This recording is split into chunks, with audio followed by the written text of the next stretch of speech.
বুঝলাম না, আল্লাহর 30 দিন ইফতারের টাইমে এত পরিমাণ তাড়াহুড়া লাগে, রান্না বান্না করতে সময় থাকে না। চাই রাত দিয়ে যদি রান্না বান্না করা হয় তাও দেখা যায় কি ইফতার করতে করতে মানে একজন করে তো একজন করে না, এমন একটা তাড়াহুড়া।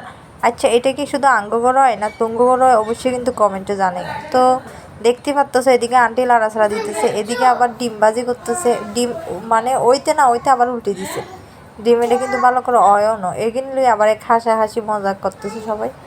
তো আজকে দেখতেছি ইফতারে আপু সবার লাই পাস্তা রানবো। অনেক দিন ধরেই পাস্তা রান্নার ইচ্ছা, কিন্তু সত্যি কথা কি খাইতে মন না, মানে মনেই থাকে না যে আজকে পাস্তা রানবো বা খামো একটা।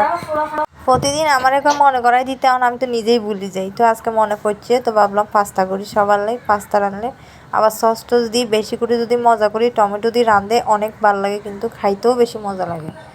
তো আন্টি পাস্তার মানে প্রথমে মাংস কিন্তু একটু ভালো করে কষাই নিতেছে, এদিকে ডিমটাও প্রায় হয়ে গেছে। সন্ধ্যায় আবার ভাতও খায় অনেকেই, তো এক একজনের জন্য এক একটা রান্না করতে হয় এই আর কি। তো 4-5টা প্রথমে ভাবছিল টমেটো দিত না, পরে আবার টমেটো ছাড়া তো পাস্তা কোনো স্বাদই লাগতো না, ফোয়াদই লাগতো না। তো 4-5টা টমেটো দিল, আবার কি পাস্তার ভিতরে কিছু সসও ডালি দিব। সস ছাড়া তো পাস্তা একেবারে ফোয়াদ নলার, আত্মন্ত ভালোই নলার। মুরগির সব মশলা দিয়ে একটু ভালো করে চক্কর বক্কর করে লাড়াছাড়া দিই। মশলা কিন্তু প্রথমে ভালো করে কষাই নিতেছে, যেহেতু মুরগির মাংস দিয়ে পাস্তা রান্না করাইব। মাংস কিন্তু সিদ্ধ হইতে হইব ভালো করে। আন্টিও ভিডিও করে, আমিও ভিডিও করি, দুইজনে ভিডিও করতেছি। এক একজনেরটা এক একজনের ক্যামেরায় দেখা যায়, এটা আবার তোমরা কিছু মনে না করো, মাইন্ড না করিও। তো আন্টি একটু লাড়াছাড়া দিয়ে দেখতেছে মাংস কিন শুকাই মানে সিদ্ধ হয়েছে কি না।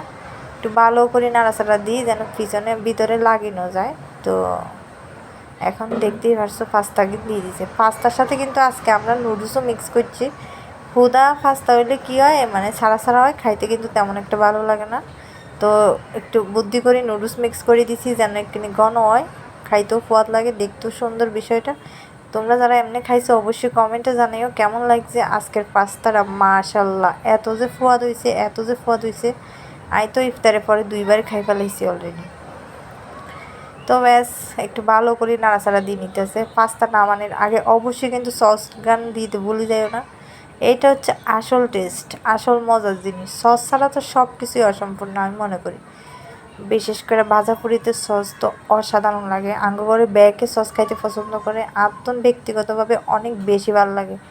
তো ব্যাস চক্কর বক্কর করে লাড়াচাড়া করতেছে। পাস্তা যেহেতু সদস্য সংখ্যা বেশি, বড় কড়াইটা পাস্তা রাঁধতে করতেছে, ব্যাগে মজা মারি খাইতে পারে মতো। তো কথা বলতে বলতে তোমগুলো কথা কইতে কইতে আর তো পাস্তা রান্না এদিকে হয়ে গেছে, কমপ্লিট হয়ে গেছে। আর কালারটা দেখো না, মাশাল্লাহ কত সুন্দর হয়েছে না? খাওয়ার পর জানাই আমি কেন হয়েছে।